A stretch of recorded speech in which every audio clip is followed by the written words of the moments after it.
Welcome to the Miami Heat Zone podcast. We're pushing to 6,000 subscribers. Make sure that you guys hit that subscribe button, and thank you for all the support. So Steven Jackson and Matt Barnes, they were talking about the Luka situation on the All the Smoke podcast. Now, Steven Jackson said, well, I mean, yeah and no. Jackson said on whether he thinks Mavericks owner Patrick Dumont's comments on Doncic will deter stars from wanting to play in Dallas. And he said, I mean, it's kind of similar with how Pat Riley handled the Jimmy situation. You know what I mean? People might not want to go with Miami because of how he handled Jimmy. And that's kind of the same with Dallas. But I look at it different, But I don't think it's the same situation. Only because with Luka, they did not want to pay him $300 million. They didn't think that he could be healthy enough. However, with Jimmy, they were paying him $48 million.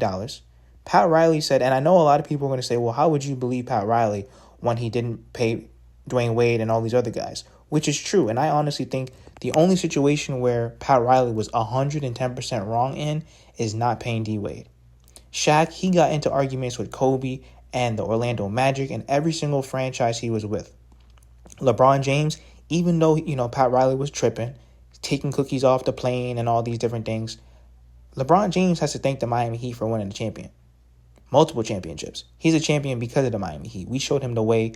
Obviously, it was a 50-50 situation where we benefited from both sides. LeBron benefited from the Heat, and the Heat benefited from LeBron. So outside of that, I honestly will have to say the only situation where Pat Riley really messed up on was D Wade. D Wade is our franchise guy. He has a statue. How do you not pay that man after all he did, bringing Chris Bosh, bringing LeBron James? I just think he messed up with that. But with Jimmy, he was under contract making $48.8 million. Next season, he could have opted into the 52. I know a lot of people are going to say, well, these NBA guys, they want guaranteed money, but we want guaranteed play. Jimmy Butler was half-assing at those last few seasons. These last 2 seasons, he was half-assing 110%. Of course, he was going through issues, family problems, death in the family, of course. But us as regular people, too, we go through things, too, and we still have to push through our work. We still have to get up every day and grind. Let's listen to the video. Basketball, kicking Luka on the way out. What are your thoughts when you hear that? Will that deter other stars to wanting to actually go to Dallas? Well, I mean, yeah and no. I mean, it's kind of similar, with how Pat Riley handled Jimmy's situation. You know what I mean? People might want to go deal with Miami because I handled Jimmy, and that's kind of the same with Dallas. But I look at it different. We all on the outside looking in. Let's get that understood. We are on the outside looking in. But one thing we can see as players from the outside looking in is that Lou is the highest paid player on that team, but he doesn't give the highest paid player effort every night.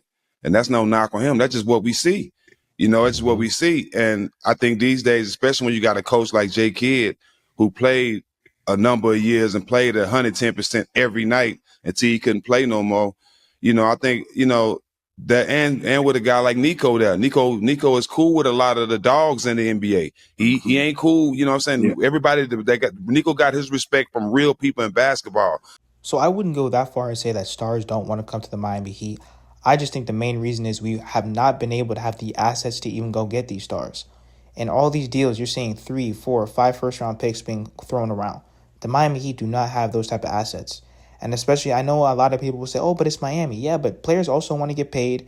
And then at the end of the day, the franchise would always dictate where they're going to trade their players. They're always going to get the best deal. These days of Pat Riley trying to fleece people are completely over. So this whole Jimmy and Luka thing, I don't think it's the same, especially when Luka said he wanted to come to the Miami Heat or the Lakers. And the Lakers did this whole trade in the middle of the night out of nowhere. Nobody even knew this was going on. It caught the whole league off guard. So is it going to be easy for all these max and franchise players to come to Miami? Absolutely not. Bam Adebayo already said it. He tells guys ahead of time, you're going to come here and play both ways. You're going to come here and be a team guy. It's not just going to be you're going to go out and get 30 points and we're going to figure it out. That might, piss some guys off. There's a lot of guys that don't want to play defense. There's a lot of guys that don't want to be held accountable. And that's exactly what Eric Spoelstra and the Miami Heat are going to do. I would love to have guys like Luka, Trey, and, Kevin Durant. I think all these different stars would definitely help the Miami Heat. But are they going to do it the Miami Heat way?